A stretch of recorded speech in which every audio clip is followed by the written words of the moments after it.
قراءة الفاتحة في كل ركعة وأنه إذا لم يحسن الفاتحة ولا أمكنه تعلمها قرأ ما تيسر له من غيرها. حديث عبادة بن الصامت رضي الله تعالى عنه أن رسول الله صلى الله عليه وسلم قال لا صلاة لمن لم يقرأ بفاتحة الكتاب. دې باب کې درې حدیث بیانوي او د درې واړو تعلق په مانځ کې د سورۃ الفاتحه د ویلو سره ده. سورۃ الفاتحه ویل دا رکن دی د مانځو او حدیث دا معلومیږي چې سورۃ الفاتحه په مانځ کې لوستل فرض دي او که یو سړی سورۃ الفاتحه په مانځ کې ونه وی نو مونځ یې نه کېږي. دا حدیث ته دا خلک وی بیانوي مونږ هم بیانو، لیکن بل طرف ته قرآن مجید کې فرمایي چې اذا قرئ القرآن فاستمعوا له وانصتوا لعلکم ترحمون. کله چې قرآن لوستی شي نو هغې ته غوږ کېږدئ، خاموش یې، د دې لپاره چې په تاسو رحم وکړی شي. د دې حدیث وضاحت ته داسې وکړی شي چې قرآن سره اختلاف را نشي. ځکه دا خو کېدی نشي چې وحی یوه ده، قرآن هم وحی ده، حدیث هم وحی ده. دا ممکن نه ده چې یو کې د یو څیز نه منع کېږي او بلکې هغې ته فرض وي.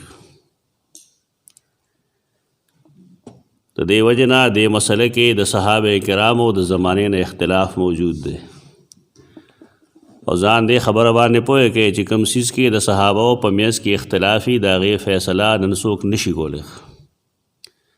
دا ګپ شپ به نه لګوئ. بله دا چې دا اجتهادي مسله ده. اجتهادي مسله کې چې انسان په کوم څیز باندې مطمئن وي بس هغه دې واخلي بل دې پرېږدي، بل طرح غلط نه وي، بل طرح ناجائز نه وي. په دې مسله کې هم د امام ابو حنیفه رحمت الله تعالی علیه مذهب دا دی چې په هیڅ مونځ کې به مقتدي امام پسې سوی نه، قرآن باندې لولي، او درې واړه ائمه وایي چې لولي به. اختلاف پیدا شو. صحابه کرامو کې هم داسې شته دی چې هغوی په دې باب کې اختلاف کړی دی.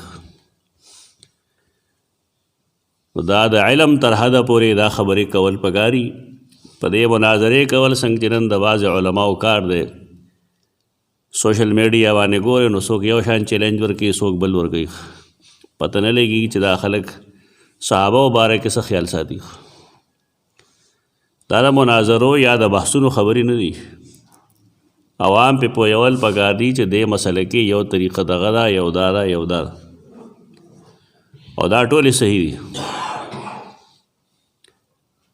په دې وجه دا چیلنجونه ورکول ستا مونځ شو، ستا مونځ نه شو، د پلان کې اودس کېږي، د پلان کې نه کېږي، دا چې کوم علما دا خبرې کوي شاید هغوی نه صحابه کرام پیژني او نه هغوی د دې څیزونو تاریخ لوستی دی، او یا ډېر پوه دي لیکن د آخرت د مؤاخذې نه هغې نه ځان مستثنا ګڼلی دی، آخرت نه یېرېږي.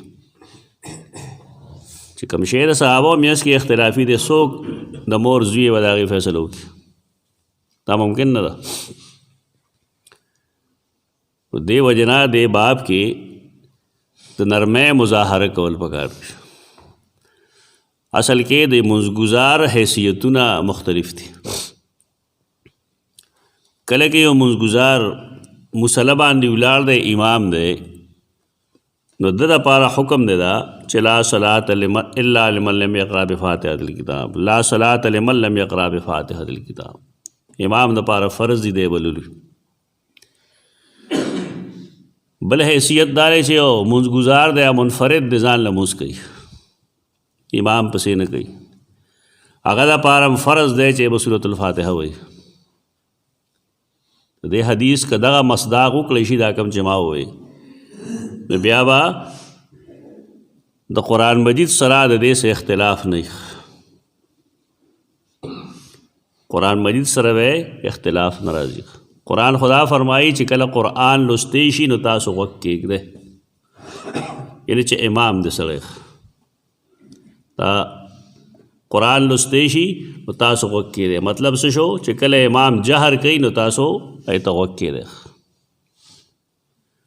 اوس چې کله امام قرآن پټ لولي، لکه د مازدیګر مونځ شو، د ماسپښین مونځ شو، د ماسخوتن په مونځ کې آخري 2 رکعات شو، د ماښام په مونځ کې آخري 1 رکعت شو، په دې کې امام جهر نه کوي که نه. نو دغې پټو رکعتونو کې سورة الفاتحه مقتدیله ویل پکار دي. په دې کې په قرآن به عمل شي او په حدیث په عمل شي. بل حدیث کې راځي د چا چې امام وي، من کان له امام فقراءة الامام قراءة له. د چا چې امام وي نو د امام قرات د مقتدی قرات دی. په جهري مونځ کې دله ویل نه دي پکار. لیکن نور ائمه ثلاثه درې واړه ائمه په جهري مونځ کې موي، دا یوازې اهل حدیث نه وایي، دلته خلکو یو لانجه جوړه کړې ده. د نورو مذهبونو رائے به امیدي هغه پرېږدي، دا اهل حدیث دا چل گئی، دا اهل حدیث نه کوي. یوازې د انصاف خبره کوي، دروغ مه ښایه خلکو ته. امام ابو حنیفه رحمه الله په نیز باندې په هیڅ مونځ په هیڅ رکعت کې امام پسې لوستل نشته، بلکې دی حرام ګڼي. د احنافو مذهب دغه دی. نور ائمه که جهري وي او که نه سري وي لوستل هغې ضروري ګڼي. یوازې اهل حدیث نه بلکې امام مالک، امام احمد، امام شافعي ټول چې ګا دومره لوی لوی سټو په میانس کې د اساس کې اختلاف راغی، نن به څوک د دې څه فیصله وکړي؟ آیا فیصله ممکن ده په دې کې؟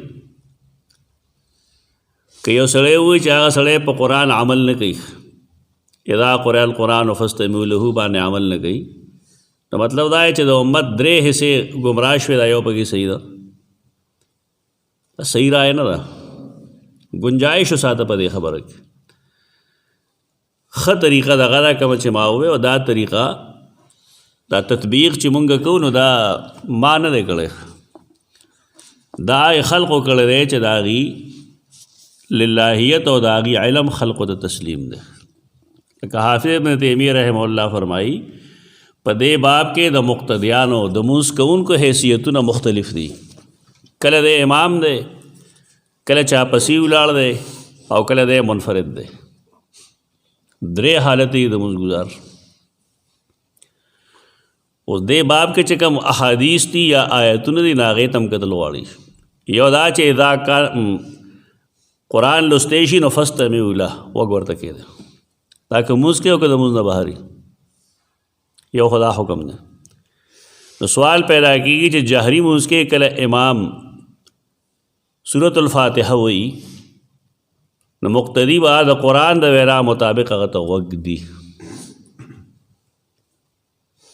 نو بیا به څه ټایم وایو؟ هغه څوک چې د ویلو قایل دي نه کې 2 قسمه خلک. یو داری چې هغې وایي کله امام الله اکبر وایي او سبحانک اللهم دپاره وقفه ورکوي نو په هغه ټایم کې ووایه. د امام شافعي رحمه الله مذهب دا دی. او دغه یو قول دا هم دی چې کله امام وللضالین وایي نو دغه وخت کې زر زر ووایه. خو بهر کیف هغې یې وایي. د بعضې خلقو رایه دا ده چې کله امام وایي الحمدلله رب العالمین نو ته زر ووایه الحمدلله رب العالمین. خو سوال دی چې دومره اوږده وقفه به مقتدي له څوک ورکوي؟ آیا رسول الله صلی الله علیه وسلم ډېرې وقفې ورکړي؟ د هغه مونځ خو به زر زر الفاظ به زر زر د صحیح مخرج نه پیدا کول، لیکن د هغې منځ کې وقفه به دومره نه وه څومره چې مونږ ورکوو. بل لا چې یو مقتدي دا د امام نه مخکې ووایي، امام الله اکبر ووایي، سبحانک اللهم نه وایي، او دی په هغه ځای باندې سورة الفاتحه وایي، د رکن د امام نه مخکې وکړو لمونځ به یې کېږي؟ مسله خو جوړوي دا. که سړی د امام نه مخکې رکوع یې لړ شي، سجدې یې لړ شي، مونځ کېږي؟ دلته یې هم رکن مخکې وکړو بیا مونځ نه کېږي. یو قول لای چې کله امام ولضالین وي نو هغې پسې د زر زر وي مقتدیان. دا هم د حدیث خلاف دا. رسول الله صلی الله علیه وسلم فرمایي چې کله امام غیر مغضوب علیهم ولضالین وي نو تاسو آمین وایه. دا دومره مختصره او اسانه مسله نه ده څنګه چې زموږ خلکو ونه ده چې بس یو خبره وکړه چې زه مناظره وکړم او که چا دا ثابت کړل نو 1,00,000 روپۍ انعام هغه ورکوم. دا غلطې خبرې دي. علما همیش دپاره هغه خبره کوي چې هغه د اعتدال لارې او پای کې دلایل ټول جمع کېږي. ابن تیمیه رحمه الله چې دلته کې کومه خبره کړې ده نو هغې کې دلایل ټول کم قرآن و حدیث چې دی په کې څه شي باندې عمل پاتې نشي. هغه دا وایي چې کله امام جهر کوي نو مقتدی دپاره واجب دی چې هغه به غوږ دی قرآن ته، ځکه د قرآن حکم دی اذا قرئ القرآن فاستمعوا له وانصتوا. او حدیث دی چې من کان له امام فقراءة الامام قراءة له. ته چا چې امام وي نو د هغه قرات د دپاره قرات دی. احناف رایه دا چې ګوره قرات د امام په پټ کې هم دته شامل دی، په دې وجه هغې پای کې هم نه وایي. لیکن ابن تیمیه رحمه الله وایي چې کله موږ داسې وکړو نو موږ په قرآن هم عمل وکړو او موږ په حدیثونو ټولو عمل وکړو، دې کې څه شی رد نه شو. د خبرې مطلب دا شو چې سورة الفاتحه ویل بېشک فرض دي، لیکن چا باندې؟ په امام باندې. امام چې کله مخکې مونځ کوي نو په هغه فرض دي چې هغه سورة الفاتحه وایي، او یو هغه سړی چې منفرد دی نو د هغه هم د سورة الفاتحې نه بغیر مونځ نه کېږي. د دې حدیث محمل چې دا واغستی شي نو په قرآن به عمل شي او په نورو احادیث به عمل شي. البته چې کوم سری منځونه دی پای کې وکړی شي نو دا بهتري ده، وجوب قول نه کوي، هغې بهتري ده. سری دا مطلب چې ماسپښین ټول مونځ کې دی مقتدي په ځای دی چې کله بوساړې تړي او کله ګاډي کې ځي او کله سفر یې کوي که نه، خیالات یې ټول غوځي راخوځي و دی ځان مشغول وساتي که نه، مونځ ته دې متوجه شي دا دې ووایي په زړه زړه کې، پټ دې ووایي فرق نه غورځېږي. او دا یوازې د هغه رایه نه ده، انفرادي رایه نه ده، بلکې پاکستان هندوستان کې یو لوی عالم تیر شوی دی هغه ته مولا عبدالحی لکھنوی وایي، دا د هغه رایه هم ده. او دې دور کې د ټول نه ده اهل حدیث لوی عالم چې هغه لږه موده مخکې وفات شوی دی محمد ناصر الدین الوانی رحمه الله، د هغه هم دا رایه ده. دلته خو داسې خلک دی چا شامني نه که نه، اوس خپله وایي هر څه خپل وي، دا حدیث دی دا حدیث دی. حدیث موږ ته معلوم دی، لیکن د قرآن آیت سره به څه کوئ؟ د قرآن آیت خو دا چې قرآن لوستی شي نو غوږ کېږده. د دې لپاره ابن تیمیه رحمه الله یو بل خبره کړې ده، پای به ته پوه شې. اوس د خطبې ادب یا ادب، امام چې خطبه وایي د هغې آداب دي.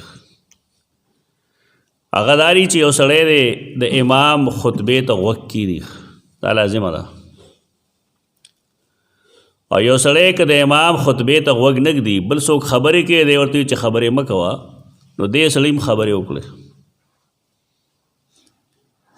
زمونږ خلک خو غویان دی که نه، دا تاسو نه وینئ، دا چې دلته په دې ممبر تاسو ودرېږئ جمعې په ورځ هاخوا وګورئ تا ته به د خپل کلي د خلکو پته ولګي چې دوی په دین څومره عمل کوي.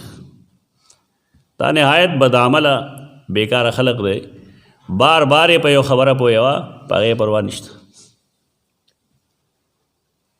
تاسو خپل هم چې کله راځئ جمعې په ورځ نور ته مه کښېنئ، ټول به خپې خري او شا شاته به کښېني، مخکې راځئ که نه. د دې لپاره چې د مجلس نه پوره فایده واخیستی شي، اجر هم پوره میلو شي. دا به راځي لیټ. حدیث کې راځي رسول الله صلی الله علیه وسلم فرمایي یو سړی چې بانګ وویلی شي او دی سمدستي راغی نو دله به الله د یوې قربانۍ ثواب ورکوي، د اوښ د قربانۍ. اختر کې تاسو قربانۍ کوئ که نه، که پیسې نه نو پیسې راغلې خو قرباني کوئ، تاسې ده که نه. نو دا د قربانۍ ثواب خو تا دپاره هفته کې ملاوي. ولې یو سړی دا نه کوي چې دی په د هرې جمعې په ورځ د بانک سره متصل راشي؟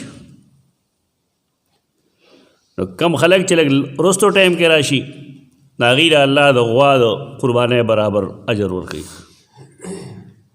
هغې نه وروستو راشي بیا د بیزې چیلۍ مطابق ورکوي تر دې پورې چې د هغې برابر یې پورې ذکر وکړو.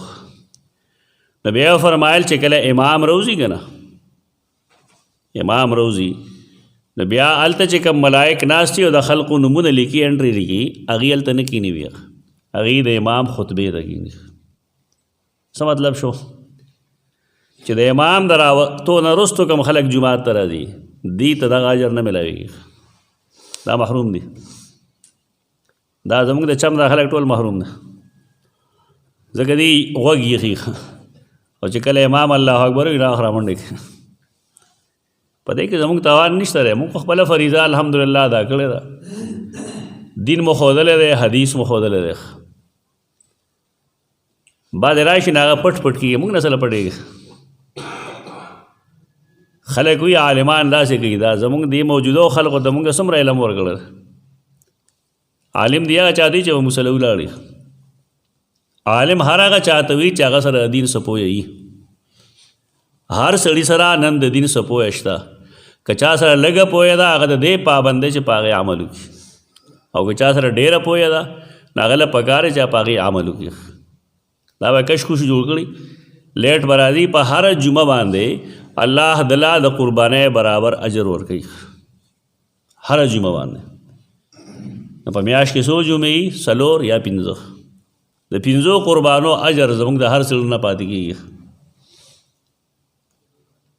ځکه دا خلکو د ښکاري نه که هغه بله قربانۍ لپاره قرض راخلي خفې کېږي هم نه په ځان یې لازم کړي ولې هغه ښکاري د دې نه د نیت پته ولګي بیا ریا مقصد دی. چې ریا نه وي مقصد او د الله رضا مطلب وی نو داسې خو نور څیزونه هم شته چې په هغې طرح د اجر میلاویږي. زمونږ خلک ځان لم دوکه ورکوي او خلکو لم دوکه ورکوي. دا اعمال د الله د رضا دي او د دې دپاره هغه شان کوشش پکار دی څنګه چې الله او د هغه رسول فرمایلی. زمونږ خلک خو اول راضي نه دا یوازې زمونږ نه هر ځای کې دا حالي مسلماني یا د جمعې مونځ داسې خلک کو چوټي کړي چوټي ده د مونځ چوټي ده. قرآن خو حکم دی دا چې کله اذان وکړی شي د جمعې پر ورځ فسعوا الی ذکر الله وذروا البیع لین دین پرېږدئ او په تلوار د الله ذکر ته لاړ شي. دا خلک په قرآن عمل کوي دا ګپ لګوي. د جمعې په ورځ وختي راتلل پکار دي تر دې چې بانګ هم نه وي ویلي سړی ته راورسي. چې کله امام خطبه شروع کړي بیا به یې ته غوږ دی خبرې ونه کوي بل ته به هم نه وایي چې ته غلی شه. او که یو سړی بل غلی کوي بالفرض نو ده هم ګناه وکړه اته به دا نه چې غلی شه امام ویلی شي دغه خطبه وایي که نه اوري نه. نور خلک دی کشران هم پوهه کړي او په خپله دې هم پوه شي. اوس یو سړی چې کله د امام خطبه نه اوري دی ګناهګار دی. خو سوال دا چې دا امام کله خطبه وایي نو دا حالت د مانځه دی نه دا مونځ د بار عمل دی. امام چې خطبه کې څه وایي نه قرآني نه حدیث یا خو وعظي که نصیحتي نو هغې ته غوږ کېښودل واجب دي. ابن تیمیه رحمه الله لیکي چې یو سړی خطبې ته غوږ نه ږدي حال دا د لمونځ نه بهر ده او دا قرآن هم نه دی نو دا د خر نه زیات بیوقوف دی احمق من الحمار. نو بیا هغه دا وایي چې کله یو امام جهر کوي او مقتدي هغې ته غوږ نه ږدي نو دی به صحیح. دا زما خبره نه ده دا د ابن تیمیه رحمه الله خبره ده او ما خپلو ګڼو کتابونو کې دا لیکلې ده. جهري مونځ کې تلاوت مه کوئ خاموش ودرېږه. اوس که څوک یې قایل دي نو هغه وي اقرا به فی نفسک زړه کې ووایه. زړه کې ووایل سوچ کولو ته وایي سوچ په وکړه چې امام څه وایي، هغې ته ډېر په غور باندې غوږ کېږه. زړه کله کله یادول کوي، زړه کې یاد کوه بس ټیک ده. لیکن دا کم عمل چې بعضې خلک کوي دا درست نه کوي د ابن تیمیه رحمه الله د وینا مطابق. او دا رائے د حافظ ابن تیمیه رحمه الله دا، او دا رائے د مولانا عبدالحی لکنوی هم دا، او دا د دې دور د لوی محدث ناصر الدین البانی رحمه الله رائے هم دا. مونږ اشخاصو ته نه ګورو، مونږ صرف دې ته ګورو چې په دې باندې دا ټول نصوص چې په دې باره کې راغلي دي هغې که څه شی رد نه شي، په هر څیز باندې په خپل ځای عمل وشي. نو دا ښه طریقه ده په ځای دی چې یو سړی یو حدیث باندې عمل کوي او قرآن پرېږدي، یا قرآن باندې عمل کوي خو حدیث پرېږدي. نه، د منځګزارو قسمونه جدا جدا کنه، بیا به خبره سمه شي. منځګزار جدا جدا قسمونه دي، په دې وجه د هغې معامله او د هغې سره متعلق احادیث هغه جدا جدا شو. بېشک فاتحه لوستل فرض دي، لیکن چا باندې؟ څوک چې امام وي یا څوک منفرد دی ځان له لمونځ کوي. دا حدیث هغه چاته نه دی شامل چې هغه امام پسې لمونځ کوي، هغې دپاره بیا جدا حکم دی. هغه حکم د احادیث لاندې او د علماء کرامو د قول په منځ کې ما بیان کړه، هغه دا دی چې جهري لمونځ کې د غوږ کېږدي، او چې سري لمونځ دی د پټي لمونځ دی لکه د مازدیګر لمونځ، د ماسپښین لمونځ، د ماسخوتن د لمونځ آخري 2 رکعتونه، د ماښام د لمونځ آخري 1 رکعت، نو په دې کې د ووایي. دې کې به تاسو ته یوه بله فایده میلو شي، هغه دا دی چې تاسو ووایه دا امامانو پسې. نو زمونږ امامان هسې بس لکه د پاکستانیانو غوندې د فایل خېټه ډکوي، خانه پوري وایي دی ته. ته چې دا ووایې نو تا بله انعمت علیهم پورې نه تللی، امام استاد رکعت کړي. د دې نه معلومیږي دا چې بعضې ظالمان داسې دي چې هغې په سري لمونځ کې په لومبنو 2 رکعتونو کې هم فاتحه نه وایي، وروستني خو پرېږده. د لمونځ نه یو لوبه جوړه کړې د خلکو. یو سړی د ماسپښین لمونځ کوي، امام د لګیا شي او دی هلته راشي اودس ته شروع کړي، زر زر دی اودس کوي، دی چې راشي 3 رکعته به دې شوي. دا لمونځ دی؟ سړی وایي چا پسې لمونځ وکړم؟ جنازې نه هم یو ګپ جوړ کړی، دعاګانو ذکر و، هغه نیم منټ ګډوله جنازه پسې یو وخت یې وباسي، نه پکې څه خضوع نه خشوع نه الفاظ پر ځای رسي. ما چېرته امام پسې په جنازه کې د 3 تکبیرو نه سوا نه رسول چېرته. دا څه ظلم دی، لبې کېږي د لمونځ د چې کوم دی ګپ جوړ شوی دی. جنازه مې یو لمونځ دی صحیح طریقې سره وکړه.